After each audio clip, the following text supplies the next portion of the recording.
find me in the spot where the floppies be.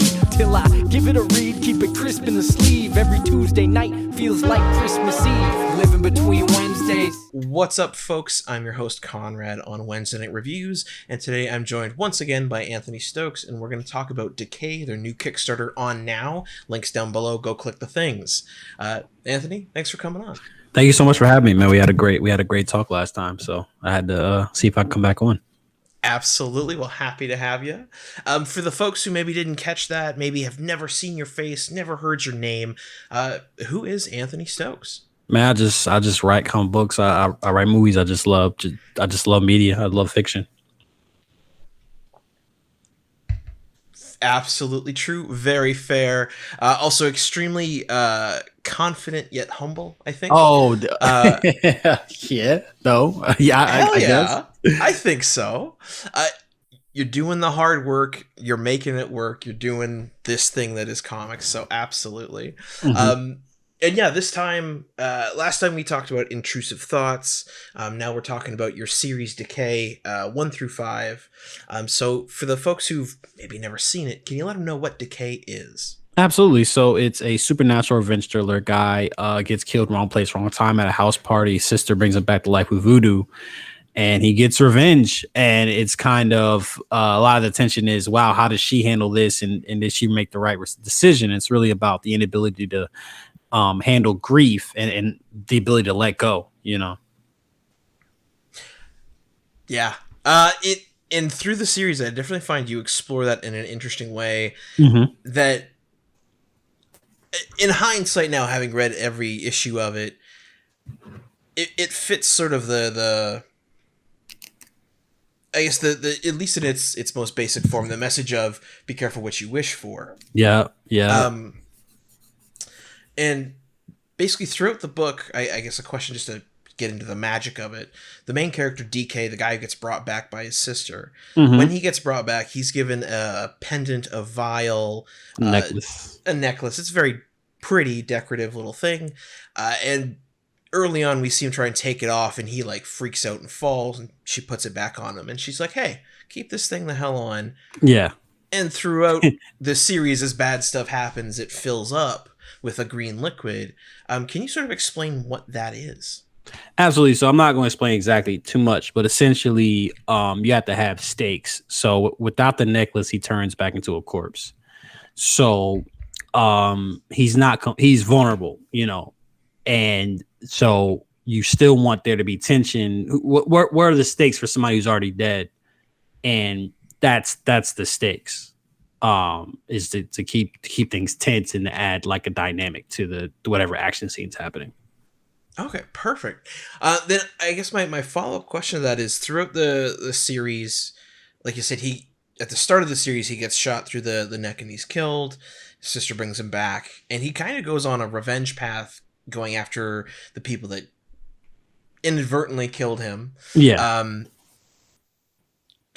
through doing that, he's further shot. He at one point loses a finger, things like that. Can you talk about his experience when it comes to sewing on his finger again? Or I think it's someone else's finger, if I'm not mistaken. Someone else's finger, yeah. Yeah, and how his body sort of functions. Yeah. So he can only be killed, and really he can't feel anything. Right? He can't feel anything. Doesn't need to sleep. In a lot of ways, he's almost like a Terminator, you know, like, or a Michael Myers in that way. Oh, okay. That he's just a force at this point, minus the crystal. So yeah, and then he hacks somebody else's finger off to his sister Jess's dismay, and it kind of tells you where his head's at. That he does it without considering it. Very much so. Yeah, he's kind of directly doing what he's doing. And throughout the series, obviously, like I said, he goes after these folks, gets into a number of gunfights, and starts taking these people out. I don't know how much spoilery territory you want to get into with this, but one thing that I kind of liked is, I believe it takes place near the end of the 4th issue.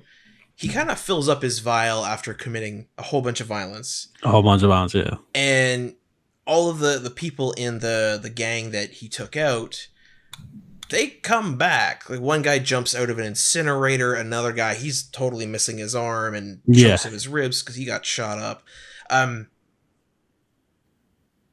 Sort of thematically, can you explain the reasoning for that? Absolutely. So it's about the cyclical nature of violence, right? So he asked the people that he kills, they come back, so it's really that simple, just about how do you perfectly encapsulate the cyclical nature of violence. And that's where the entire ending came from. That's where the plot device came from. Yeah. Nice. And I do want to touch on the ending, but I think a little bit later on. Okay. Because what I loved about it is you took a lot of characters, like the main point of a lot of characters, like the Crow, Spawn, characters that come back from the dead and go on the warpath. Normally it ends for them, and then, in Hollywood fashion, they're happy or whatever. And in this case, something very, very different happens. Yeah. What I wanted to touch on and sort of ask was, how does the nature of violence, trauma, and stuff like that, like, why did you want to make this book? What inspired you? Well, I was writing it during the pandemic, and so it was a traumatic time. It was a very angry, tense, dramatic time, right? So that makes sense. I've always liked, I like the theme and other stuff. I think a lot of stuff has an violence theme, but I felt like, okay, I can kind of strip it down and just tell like a very, stripped down, very direct version of that. I like it. And perhaps connected, perhaps not. In the back of, I believe, the first 4 issues, because if I'm not mistaken, 5 is still being put together, so it's probably going to appear in 5. But at the end of each of those issues, there's a picture, and I believe it's of yourself and another person. Is that right? Yes, that is my late father, who I just wanted to honor with this series.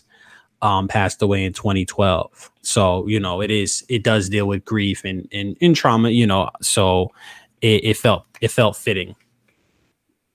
That's a beautiful way to honor your father. Especially because you're going to be sharing such an emotional story. You'll get people interested. And I hope he would like that for you. Yeah, I think so. I think he liked comics a little bit, and I think it's a good series. I feel like I did him justice. Good. Then you know what? Important part, obviously, we want people to get the book. You're running your Kickstarter now. At the time of filming, there's about 12 days left. Yes. Just like last time, for the folks who've maybe never done a Kickstarter, because I appreciate there's a lot of folks out there who haven't. What options do you have for people to get the comic when it comes to someone who's maybe got all the previous issues already, for someone who's brand new to it, and like, what's one of your more expensive tiers, and what can folks get from that? Absolutely. So, new people, I have a bunch of digital catch-ups. I have a physical catch-up. A digital catch-up is 18, physical catch-up is 50, and then with 55, you can get Intrusive Thoughts if you're completely new to, to my catalog. Returning people, I have multiple variants. I have like multiple covers, four covers available for this. Whoa. So there's the one that's a homage to Kendrick Lamar's Damn, which I really like, and then another one is the artist who does Intrusive Thoughts did a cover that's like really cool. It's like in front of like a mosaic glass, yes, which is a homage to a Frank Miller cover for Daredevil. So thematically, it fits the religious imagery. One of the best covers in the series, and we have an exclusive. We have an original page that you can get of the Damn homage cover. So yeah, there's only one of those that are ever going to exist. Very, very exclusive. I dig it. That's super cool. And so like you said, for $18 folks could get the catch-up tier, correct? Like the digital. The digital, yep. And that'll give them the 5 issues that exist of Decay for the series. And then for $55, they can get a physical catch-up, so they'll get all 5 physical comics plus that we'll get Intrusive Thoughts, your other comic that we've interviewed about. Yes. Beautiful. Yeah. Can you talk about, because if I'm not mistaken, like last time we talked, you've really got your creative juices flowing. You're kind of go. There are certainly, when it comes to mental health and trauma and things like that, it's a common theme between Intrusive Thoughts and Decay. Yes. Was there any link to them in the creative process, especially now that you're coming to the end of Decay, that you can sort of talk about?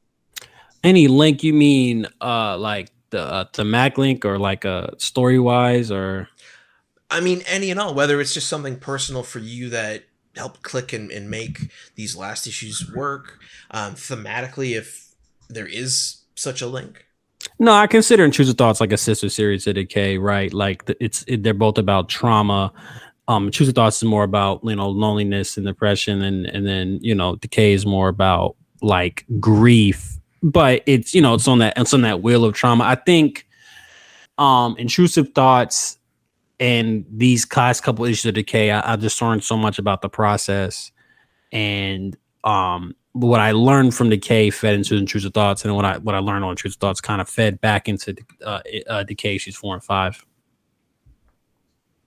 Nice. I love it. Like I said earlier, you are very much so just sort of steam powering through creating comics. You're getting yourself out there. You've done this rather quickly, which is just great to see. So congrats, Anthony. Thank you. Yeah, I fulfilled Intrusive Thoughts within a month of the campaign ending. Woo! That's quick. Yeah, no, because it was I got a thermal printer, which is like super cool. So I used to go to the post office, and it was the worst. Was actually because the people look at you like you're crazy. So you just put it together. What I'll do is one day I'll bag up everything. Mm-hmm. Like I'll take a morning or an afternoon off, bag up everything. The next 2 days I'll box everything up and then slap a label on it, run and drop like 20, 30 in the post office. One time I put so many things in the blue bin at the post office, it wouldn't open. I was like, oh shit. Like, oh no, I broke it.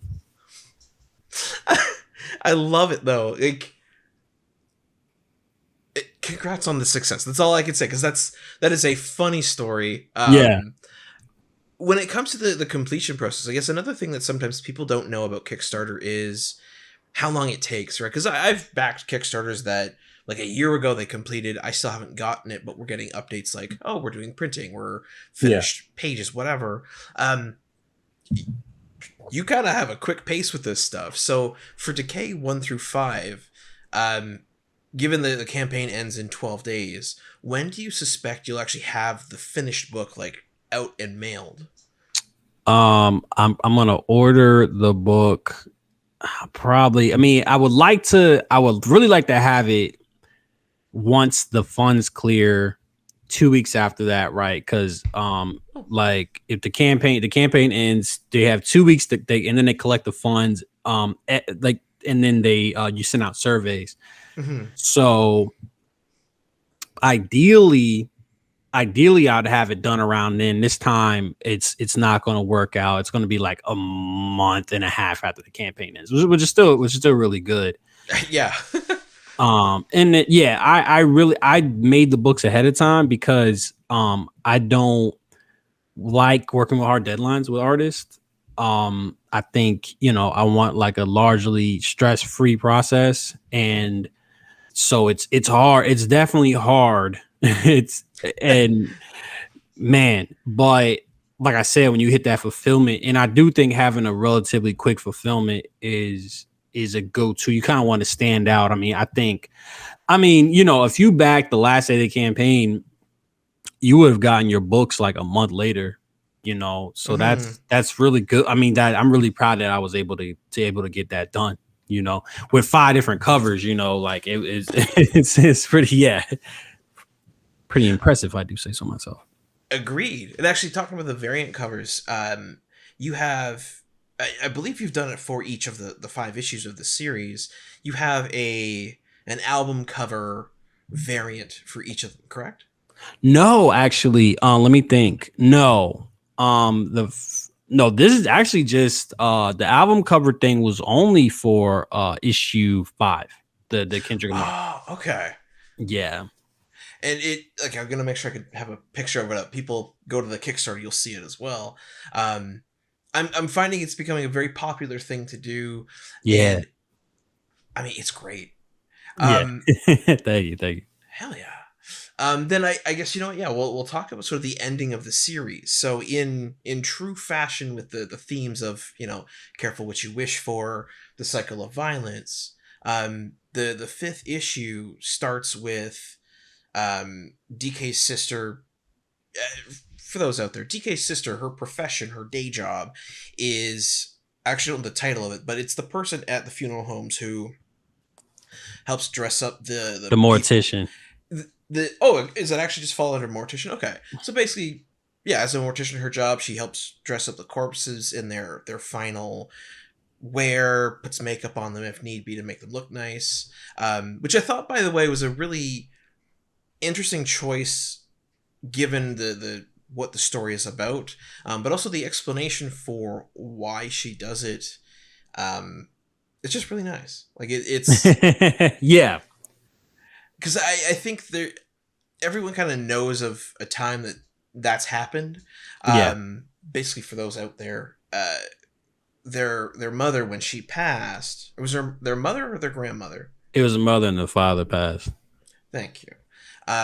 When they were doing the visitation before the burial and everything, their mother didn't look like their mother because it wasn't done right. Yeah. And that's why she goes into this. So I think it's a really interesting thing, especially with respect to, you know, she's bringing people back from the dead with the power of voodoo, and all the stuff that goes on. Yeah. It's interesting that she would be a character who helps these people on their final voyage off to whatever afterlife they believe in. Well, you need a character to be at a morgue. You need a character to work at a morgue, so that, you know, like they have access to corpses and stuff like that. But it's to show that there's this great moment where you think, at least I would hope, it looks like she's putting on makeup, and then you realize she's putting it on the corpse. So it says a lot about her character. It's a little reveal. I find that a series, it's like a little bit self-referential. Like, it's a really ridiculous premise when you get down to it. So I like when I can kind of like have these little moments of levity. And then so you understand she's morbid and she's really empathetic. You know, she's empathetic to people who have passed. Even so, yeah, no, it makes sense. And it also makes sense why she'd be kind of hesitant to do this. So that's why she was, you know, why she was hesitant to bring her brother back, you know. Yeah, so at the end of the series, she's basically locked in the morgue, and she's got the gang of folks who DK's gone, and he's basically killed them all. Now they're all back. Like I said, one guy jumped out of an incinerator. The other three, they're in various states of missing parts. And so they attack her. DK comes to her rescue, and they have basically a dead man's brawl. Yeah. And am I allowed to say the actual ending? Let's keep the ending. Perfect. Yeah.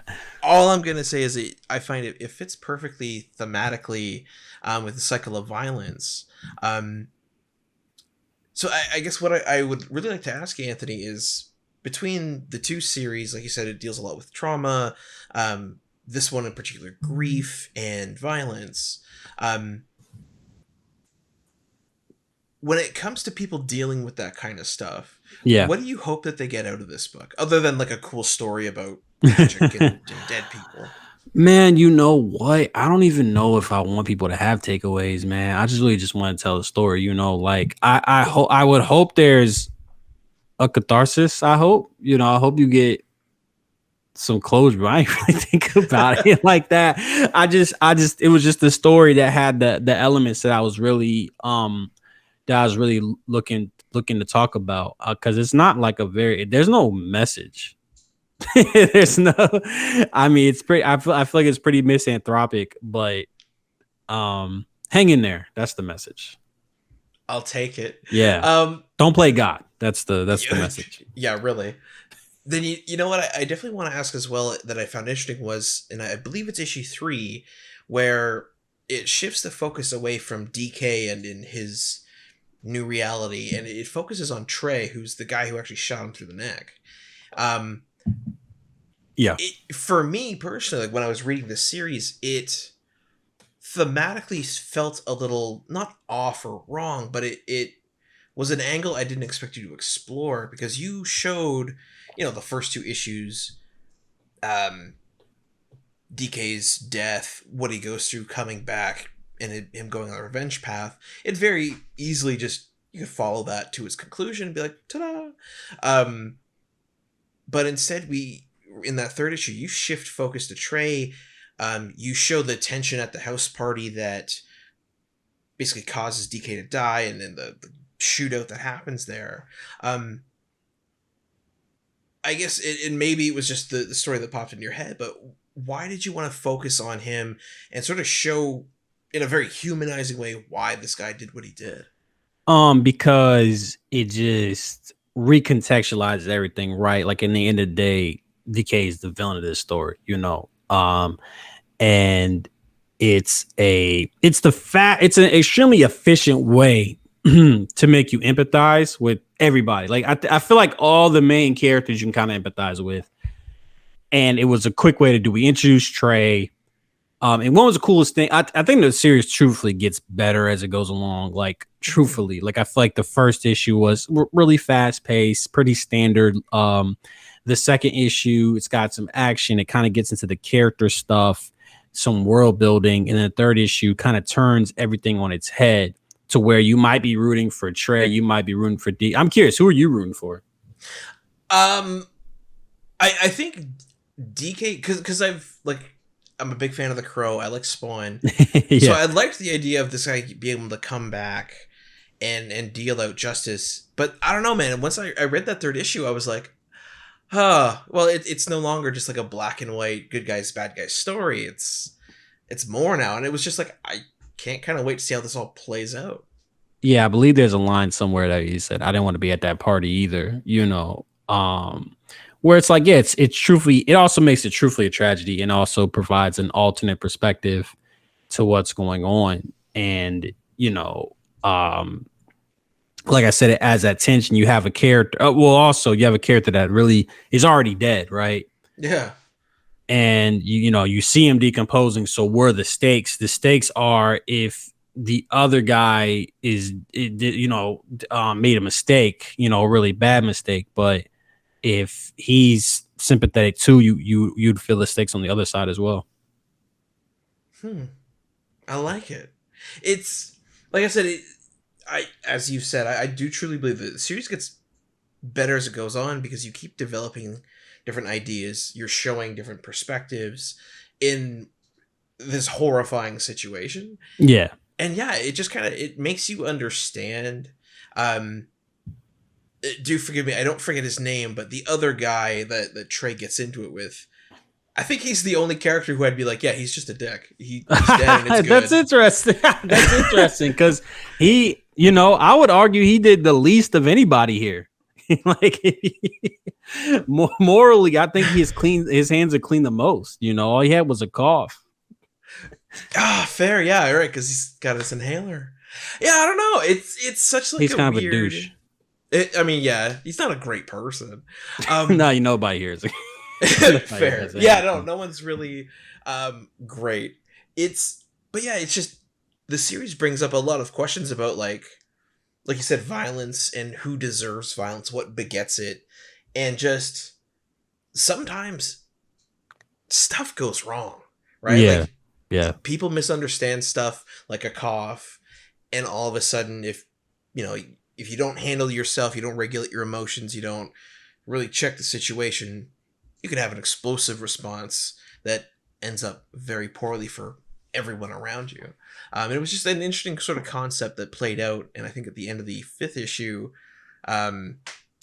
just sort of highlighted that, and I loved it. Also want to point out that Trey, it's still everything's still coming from a place of trauma. Like Trey got shot, and that's why he's so jumpy, and then kind of goes there. It's like a ripple effect, essentially. Yeah. Then can I ask a question real quick? Yeah. What'd you think of the scene on the ferry, or not the bus, where he's on the bus and then the guys sleep? You can go ahead.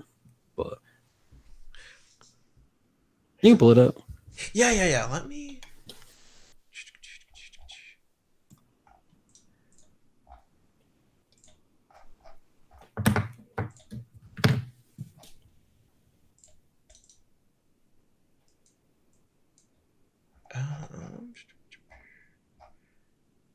That's issue 4, right? Or is it issue 4? Yeah.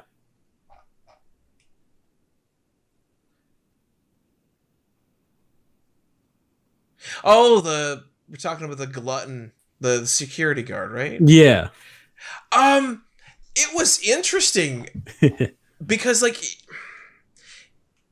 seemingly it felt like it kind of came out of nowhere. Where, like, we're showing this dude for the folks out there. Are you good if I put up a couple pages of it? Oh yeah, you can do it. Yeah, dude. Cool. Sure. So in the post, the folks at home will see this. But yeah, so basically, Decay is taking a bus or a tram or whatever, and there's this guy sitting beside him, and he's literally dreaming about cookies not out. No! What are they? Beignets. Okay, what's a beignet? Beignet. Oh, beignet is like it's a New Orleans kind of thing. It's almost like fried, basically like fried bread, like poofy fried bread. They top with confectionery. Have you seen Princess and the Frog? Yeah, that's what they make. That's what her big thing is the beignets. Oh, okay. Yeah, right. I would love some of those. So basically, yeah, it shows this guy dreaming about these things, and literally DK sees the dream. Yeah. And he touches it, and then all of a sudden it goes from like wonderful dream about great treats, and it's like, oh hey, we gotta check you for the diabetes shot, we gotta make sure sugar level doesn't get too high, blah blah blah.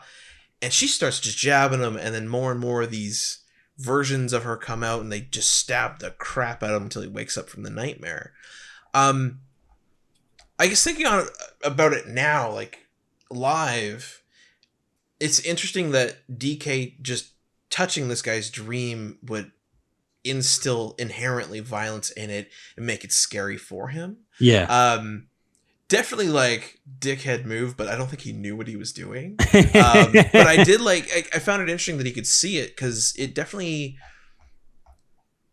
worked well with the idea that DK is no longer human, right? Yeah. He doesn't feel anything. Can't be hurt.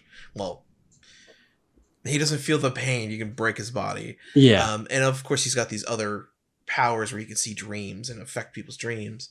So it's interesting. And I like that, like the idea that as soon as he came back, probably there's something inherently wrong about him in the world, and now he's corrupting the people around him. To the point of, well, the conclusion we get. So yeah, it's definitely, it fits well within the idea of that violence begetting violence. Yeah, well, to me, it's like a good, because we've spent the entire last issue with Trey, and then so he's riding, he's texting Jess, and then he gets a snore. To me, it's just like to remind him. It's like to remind the audience that he's the bad guy at this point. Mm-hmm. Inhuman. And I always like stuff that's like, that kind of like is different. It kind of like breaks the rules of the medium a little bit. Something that's a little bit different. This is an exclusive, but I'm really excited about this moment. So I'm working on a wrestling comic book that's going to be a revenge, and the dude's undefeated. He gets like screwed over. So he's 15-1, and so they're going to be showing the 15-1. It's going to be a graphic on like the jumbotron, but he looks down at that one with complete disdain, even though it shouldn't exist. Yeah. So it's like breaking the meta of the story, essentially, to like get a point across, which I rarely, you don't want to turn it into Deadpool, but little moments like that kind of shake the audience out of complacency. Agreed. Yeah, it's definitely, I'm excited. So that's it. Going to be a one shot? Is its own series? Oh, it's going to be its own series. Yeah, I'm working on right now. It's going to be very, very, I'm very excited for this. I think it's going to be very cool. More revenge, I love it. Can't help myself. you know what? Go with where your mind goes, and I'm sure your fans will follow. That kind of answers my next question, which was going to be, so what's next for Anthony?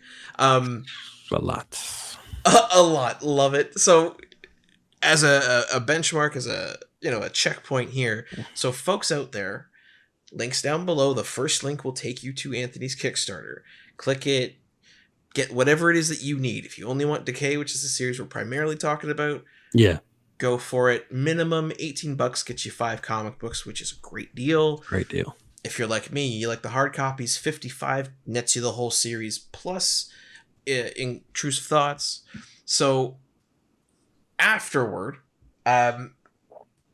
I guess, are you running through Kickstarter again for this new series? Kickstarter, yeah. Oh no, I'm only doing Kickstarter. I'm not messing around with those other guys. Let me say that. I'm gonna be nice, because like Kickstarter has the base. You know what I'm saying? Like, would you rather sell at a farmer's market or Walmart? Which probably isn't fair, but I mean, it's probably unfair. Yeah, but I get what you're saying, because Kickstarter has that comics base. I think they're the biggest platform right now that does indie comics. For sure. And you can also I'm sorry to cut you off, but you also know what a Kickstarter comic book looks like, right? Like something pulpy, something fun, something sexy.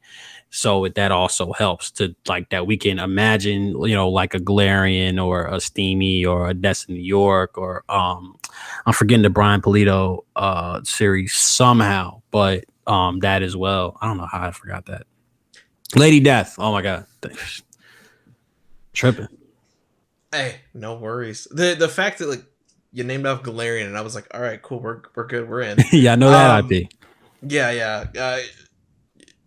Totally aside, for folks out there, White Ash and Galarian, go check them out. Very cool fantasy series. Hey, Charlie don't need the help, bro. We need to focus on he's good. Yeah, really. So what's the series of the title of this new series? It's called Tap or Die. So it's a wrestling comic book. It's I love my rap music. I love. My favorite media is movies, but just through convenience, I consume rap music, like I grew up on it. I grew up in the golden era, like I remember, Biggie playing in the car all the time. That was a Tupac Biggie era, and then later DMX. So I have just a huge affinity for rap music. And young Jeezy, he has a mixtape series called Trap or Die. So it was like, it just was like a very, I don't know, it just came to me. And I was like, that's like, it's abrasive, it's short, I feel like it's catchy. And it's a reference to a rap album. So it's like a triple threat. So, okay, hold on. Did the series come out of the name, or did you have the concept and then you found the name? No, I already had the concept. I knew I wanted to do a wrestling manga, or I keep saying manga. A wrestling comic book before, and I was trying hard to come up with the name. I couldn't do it. And I think Trap, and then it kind of went there. And I can't agree more. That is a fantastic name for a series like that. I appreciate this might be a little premature. Do you know when it might hit TikTok, or not TikTok, Kickstarter? Man, probably, what is it? It's April, May, June. Definitely June. God, okay. Maybe end of June for sure. End of June. All right, I gotta ask Anthony, because like that'll be the seventh? Yeah, 7th comic book then. 5 for Decay, Intrusive Thoughts. That'll be your 7th. Yeah. Are you transitioning from like part-time creator to full-time creator? Or are you still managing to rip all of this off while doing a full-time job and having family and all that other stuff? I don't have, I guess, a nuclear family. Like, I don't have any kids. Thanks for reminding me. I don't have a girlfriend or nothing like that. So this is truthfully, no, I'm just right. This is truthfully like, this is my focus. I still have a full-time job of, and it's I'm basically diversifying my genres, right? Because while I love Intrusive Thoughts, I love Decay, there's a lot of overlap. So that helps, that's not a bad thing. But if you don't like hard, then I ain't got none for. Like when I'm at a table, essentially here's what happens. I'll be at a table. Hey, do you like hard? No, I like Dragon Ball Z. No, I like this, that. No, I like this. And then you hear it enough. And what's great is when you're at a con, it's regional, right? Like essentially. I live in Norfolk, Virginia, which is predominantly a black area. And I go to Baltimore, which is, predominantly black as well. So it makes sense. Like, there's a lot of stuff, black guys love wrestling. They love manga, so it's kind of like, in a way, I want to have something on the table for everybody, essentially. And then with Tap or Die, it is going to have a bit of overlap with that whole revenge angle. So I could, there is an avenue for a Decay fan and a Choose the Thoughts fan to enjoy that. So no, I'm really just trying to diversify. I'm trying to get the back catalog right, because once you have a back catalog, people are paying for stuff that's already been, it's already been produced. And it's kind of like when you have a second series, like when I didn't Shoot Thoughts and people were buying Decay, it was the best feeling ever. And what's going to happen is when people buy Tap or Die, it's going to be new audience members, and it's like, hey, I'll probably offer the Decay and Shoot Thoughts probably for pretty cheap, so I can snare them. So right now I'm just trying to build up a back catalog with different titles. I have a manga coming out, a crime thriller, black comedy at some point, a Western. It's a lot of ideas. It's like I said, it's trying to make the most beefed up. I want the table to collapse from the sheer number of different genres I have, Well, you know what, Anthony, given how quickly you're doing this, I'm willing to bet if we were to talk this time next year, you'll probably be at that point. You are flying through this stuff. I also think it's interesting that you mentioned, like you said, your Tap or Die is going to have like a revenge angle to it, so you could have people from Decay who like it. I appreciate, by the way, that Decay is horror. Kind of, but it's more like an action movie with like a bit of horror or fantasy on it. Like, yeah, I don't know. Like, if someone asked me for like a horror comic, I wouldn't say Decay fits that, because it's not like, ooh, it's spooky monsters. And, no, you're right. But like at the same time, it's got the right themes to it. But yeah, no, you know what? Like, more power to you. Run with it, because you're continuing to be successful. I have a weird nerd question for you then. And I'm going to maybe say a divisive statement here that everyone's going to hate at the internet, but I doubt it. What is up with, and I find there's an enormous overlap, and it never hit me as a kid, but there's an enormous overlap between comics, which I'm clearly into, anime/manga, which, while you cannot see it, I have a whole bookshelf of it, like Dragon Ball Z, Escaflowne, Gundam Wing. That was all my stuff as a kid. I never hit the wrestling thing though, but I'm learning more and more. A lot of nerds love wrestling. What's up with that? What is it? Yeah, like what's up with that? I mean, you got costumes. It's like real life kind of superheroes if you think about it.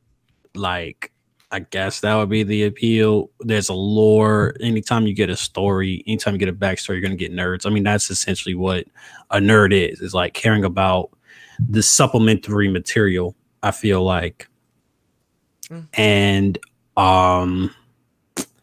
that's an interesting question. The manga one makes sense, because the manga or comics are the same. They're similar enough. I mean, it depends. It is so tedious when you say, because some people are like, it's the same thing, and then people that make manga will tell you, no, it's not the same thing. There's a bunch of differences. I would compare the differences between like movies and television, right? There is a completely different language a lot of time. Yep.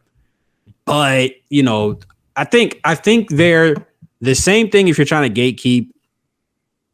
If you're coming at it from the perspective, it's the same thing if you're trying to gatekeep. If you're trying to deconstruct what makes what, then it is a different thing. I think that's a safe answer. That was a political answer. Like one thing I've found is I definitely agree, like the way that manga is drawn, even from form itself, is different than comic books. Clearly, like they both have superheroes in them. They both have drama stories and horror stories and all this stuff. So like you can get the same type of content out of both formats. Yes.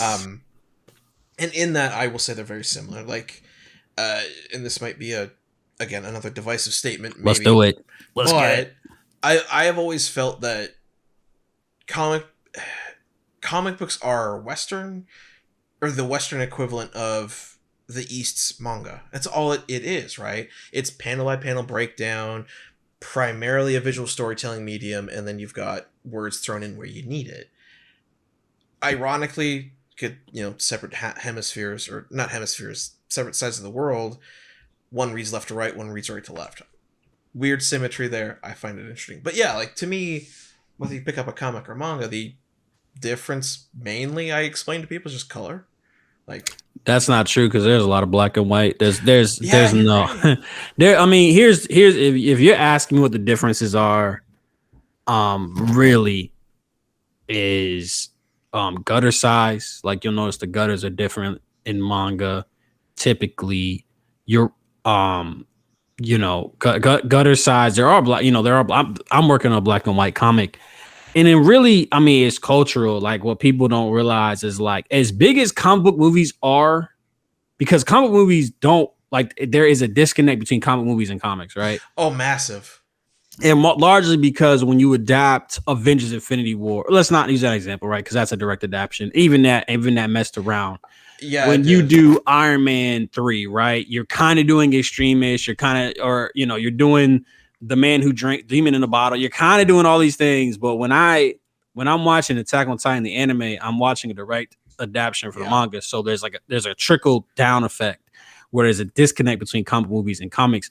And then when you look at it's integrated. There's always jokes. There's always jokes that like, oh, I got made fun of for reading manga. And it's a big thing. They don't do that's not a thing. And like it's integral. When you go to a restaurant, they have like Pikachu, snow cones.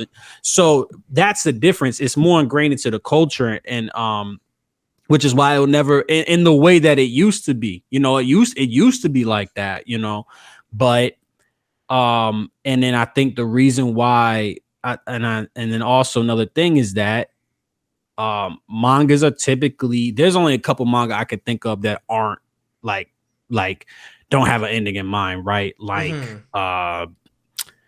Case Closed is the and I'm not a huge manga anime guy either. But Case Closed has been going on I think for 20 plus years, so there's a boxing one that's Hajime no Ippo. I think so. If I'm not mistaken, it's the same continuous story since like the 70s or something. Yeah. Well, if it's working towards a conclusion, that's not even what I'm talking about. Like Berserk is working towards a conclusion, right? Like, but I truthfully think Case Closed is just going on. I don't know. But like, so you get a definitive beginning, middle, and end. Also, they're a lot more auteur, right? So what that means is like a team of like, let's say credited 3 or 4 people, right? You got the the letterer, editor, artist, writer. Sometimes it's a writer and the artist, which helps, because then what happens then is you get complete synergy with the project. There's nobody to argue with, which I think is more common. I think it's more common in manga, if I'm not mistaken. And so with that, also there's a lower barrier of entry, right? Because I was talking to somebody about this. They're like, you don't need to read all comics. You don't have to have a complete understanding of lore to consume like a comic book. Yes, granted, but there's no barrier of entry for Naruto. Like I had to pick up Naruto Volume 1. Yeah, I could pick up his start, and then I read John Ridley's Black Panther, and there's lore stuff that I missed. Now, if I'm reading the best comic book ever, right? Yeah, I'll tough it out, But now the margin for error for your series or your comic book is a lot smaller, and keep in mind that like DC Unlimited and Shonen Jump.com, these are new platforms. So like what during our developmental years we couldn't get it wasn't that easy to read that stuff. So it's like that you had even crazier. The barrier of entry is lower than it was before. But that's what I'm trying to tell people is that you're basically asking somebody to do you're asking somebody to start halfway through the first season of a television show. Now, if you got Breaking Bad, hey, you'll be all right? If you got some, you got Mandalorian season 3, so I think that's something that people there's a resistance to just that manga is just better. Like I can tell you, I love storytelling. I live, eat, sleep, breathe storytelling. It's better. As a whole, pound for pound, it is better because again, it's all tour. Anytime you get one or a few people working on something, and anytime there's a conclusion, it's gonna be better. If I told you like a movie franchise is gonna go on for like what happens like we're on Fast and Furious, I think 10. Like we're like, oh my god, there's still they're still making these. Like people are saying that the MCU's going on for too long. It's like it's yeah. So I mean I don't like I said I don't want to gatekeep, and I don't like American comics are valid, and I don't think they're like the end of comics or anything, but it would help to just identify why it's happening. It doesn't make a lot of sense to me. No, it's an interesting thing you bring up, right? Like I specifically like the phrase you use, which is the barrier for entry. Yeah. Because you're right. Like if someone wanted to read Naruto now, to me, obviously the digital resources, you could go and do it, but like by God, if you had to go get a physical copy, good luck. Barnes and Nobles had them. I'll tell you that. Barnes and Nobles had everything. It was Nirvana. Like, I love it. I think that's a problem with canon to me, right? Like, yeah, I can read. God, I don't know what do I got here. Batman. Oh, here we go. Detective Comics. Yep. 1069. Right, like. What the? I have sure as hell not read all of them. Yeah. And I think you're right. There's an intimidation factor, especially in American comics, to like they try so hard to rely on maintaining canon that it's like you just can't. And that's why like the barrier for entry to me, like to Batman, it's really up there because it's like, well, this story relies on the previous 8 stories that came out over the last 5 years, which rely on the previous 8 stories that came out the last 20 years, and it's just like, oh my god. And for something like Batman, right, where you understand the characters, there's been movies, you have a good idea. There's been the video games, the movies, the TV show. Sure, I know who the Scarecrow is. I have a vague idea. I know that your Scarecrow is going to be, somewhat in the context of this world but if it's something else, if it's X-Men, right? Like, yeah, or Itachi or something. Yeah, if you said what? If it's Itachi, right? If what do you mean? Well, in Naruto, right? If I just suddenly showed someone Itachi, they'd be like, well, who's that guy? Yeah, exactly. I'm trying to think of some you get the lower end properties, and it's not, the films aren't as well known. I don't even know and they'll name drop them. They'll drop characters in. I remember I was reading, if I read the, what's the Frank Miller Batman? I'm so tired. Is it The Dark Knight Returns? If I'm reading The Dark Knight Returns, like Oliver shows up, the Green Arrow just shows up, and it's like, okay, it's not bad. I can get the context. I understand it, right? But it's just more. I think that's what people don't account for, is that people only have so much patience for stuff. Now, if you're showing me something, because I've watched an episode so much. I've watched a single episode of TV and be like, I'm gonna watch it. I watched Heroes of Tomorrow, like one episode. I was like, this is amazing.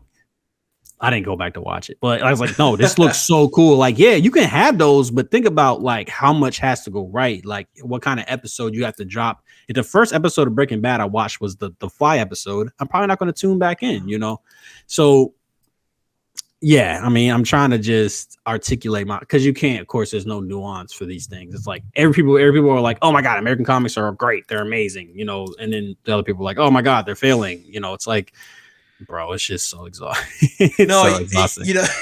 Doing what I do, I can highly appreciate the nuance, and you're right. Like some people are so knee-jerk reactive about like, and it's like, hold on, relax. Like, to me, All-Star Superman, fantastic story. Other folks hate it, and it's like, that's cool. Like, we could talk about that. So I totally get it there. One thing I do want to ask, like, we're coming up on the hour there, yes. so I don't want to be too long. But regarding wrestling, the bleed over, I think, is fascinating, and I'm wondering if, as someone who likes it far more than I do, from the sounds of it, I find personally Western comics, like North American comic books, superhero comics, they're, while emotional at times, they rely more on events and like character development, whereas manga and anime is a far more emotional character based. Yeah, it's emotional character based. Like the fights in manga are more about what the characters are feeling than it is what about they're doing. Yeah. Obviously, there's still like crazy choreography, and it if someone's killing somebody, they're gonna kill them. But it is emotional. Do you find maybe that, like, because the clips I've seen of wrestling, they're these insane, like they do, like, jumping off the high ropes and they're doing flips into people through tables. Like, it's exhilarating action, but also emotionally, that's like tense. It's like, right? Is there maybe a link there that is why sometimes comic book nerds in general just sort of gravitate towards wrestling? That's interesting. No, I mean, I would think so. I would think so. I mean, it's a soap opera. You know what I'm saying? It's a soap opera. It's like I said, I mean, it's soap opera where they dress up in costumes. Like, it's essentially, like I said, a real life superhero, you know what I'm saying? Especially when they're jumping mad high, they're doing all that stuff. Yeah, it's crazy.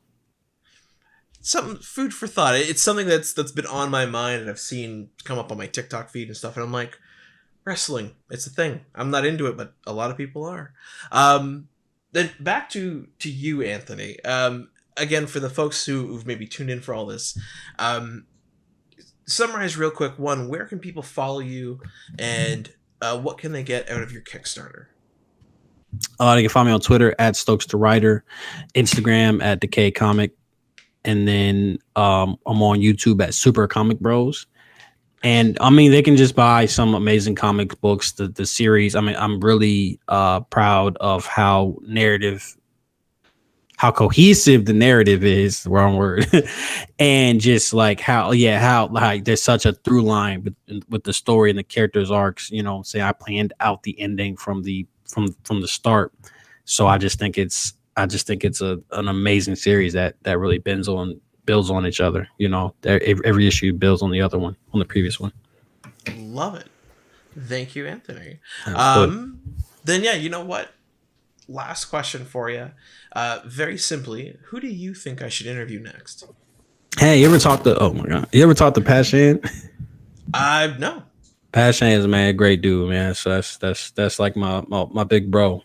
Definitely want to talk to Pat Shan for sure.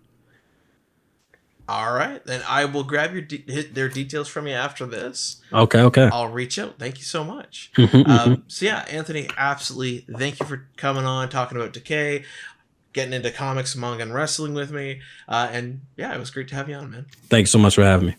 Absolutely. And for the folks out there in YouTube land, first link down below, Kickstarter link, click it, go get the books. They're awesome. I can personally vouch for them. I've read them all. And like, comment what you thought of Anthony, and subscribe, and we'll see you next time. See you later. Golden age to present, digest to oversize. Never miss new comic day. Yeah, no surprise. So where's my no prize? Check the letter columns. Can't find issue 2? Nah. Collector problems, cliffhangers, mysteries. You need answers. When did Batman become Green Lantern? I get it. True believer, not lying. Always up for an awesome summer crossover tie-in. High flying, full color or black and white. Splash pages, flashbacks, whet your appetite. With new costumes, team-ups, first loves, first appearances.